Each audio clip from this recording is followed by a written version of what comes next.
News 16 Kerala. ബ്രിട്ടന്റെ മുന്നറിയിപ്പ്, Israel വെടിനിർത്തൽ നടപ്പിലാക്കിയില്ലെങ്കിൽ ഫലസ്തീനെ സ്വതന്ത്ര രാഷ്ട്രമായി അംഗീകരിക്കും.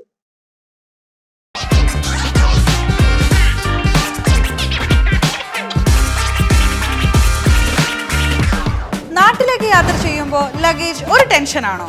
ഭാരം കൂടിപ്പോയി, റീപാക്കിംഗ് എന്നാ ഇനി ടെൻഷൻ വേണ്ട.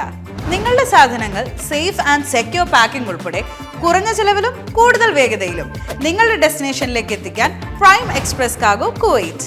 Air and sea cargo, courier service, road freighting. Prime express cargo Kuwait. അപ്പോൾ ഇനി ടെൻഷൻ വേണ്ട. Prime express cargo Kuwait.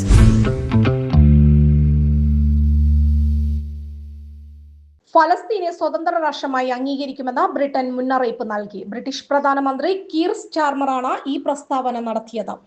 2025 സെപ്റ്റംബറിനുള്ളിൽ Israel വെടിനിർത്തൽ നടപടികൾ സ്വീകരിച്ചില്ലെങ്കിൽ ഫലസ്തീനെ സ്വതന്ത്ര രാഷ്ട്രമായി അംഗീകരിക്കാനുള്ള നീക്കവുമായി ബ്രിട്ടൻ മുന്നോട്ടു പോകുമെന്ന് അദ്ദേഹം വ്യക്തമാക്കി. നേരത്തെ ഫ്രാൻസും സമാനമായ നിലപാട് പ്രഖ്യാപിച്ചിരുന്നു. 2025 സെപ്റ്റംബറിൽ നടക്കുന്ന ഐക്യരാഷ്ട്രസഭയുടെ പൊതുസഭയിൽ ഫലസ്തീനെ സ്വതന്ത്ര രാഷ്ട്രമായി അംഗീകരിക്കുമെന്ന് ഫ്രഞ്ച് പ്രസിഡന്റ് ഇമ്മാനുവൽ മാക്രോൺ പ്രസ്താവിച്ചിരുന്നു. ഫ്രാൻസിന്റെ ഈ നിലപാടിന് പിന്നാലെയാണ് ബ്രിട്ടനും ഈ പ്രഖ്യാപനവുമായി രംഗത്തെത്തിയത്. എന്നാൽ ഇസ്രായേൽ വെടിനിർത്തലിന് തയ്യാറായാൽ ഫലസ്തീനെ സ്വതന്ത്ര രാഷ്ട്രമായി അംഗീകരിക്കുന്നതിൽ നിന്ന് ബ്രിട്ടൻ പിന്മാറുമോ എന്ന കാര്യം വ്യക്തമല്ല. ഈ പ്രഖ്യാപനം ഇസ്രായേൽ ഫലസ്തീൻ സംഘർഷത്തിന്റെ പശ്ചാത്തലത്തിൽ ബ്രിട്ടന്റെ നയതന്ത്ര നിലപാടിന്റെ ഭാഗമായാണ് വിലയിരുത്തപ്പെടുന്നത്. ഫലസ്തീന്റെ രാഷ്ട്രീയ പദവിക്ക് അന്താരാഷ്ട്ര പിന്തുണ വർദ്ധിക്കുന്നതിന്റെ സൂചനയായും ഈ നീക്കത്തെ കണക്കാക്കപ്പെടുന്നു. News 16 news desk. പക്ഷമില്ല, വിവേചനമില്ല. നേരിനൊപ്പം, നാടിനൊപ്പം, നാട്ടുകാർക്കൊപ്പം.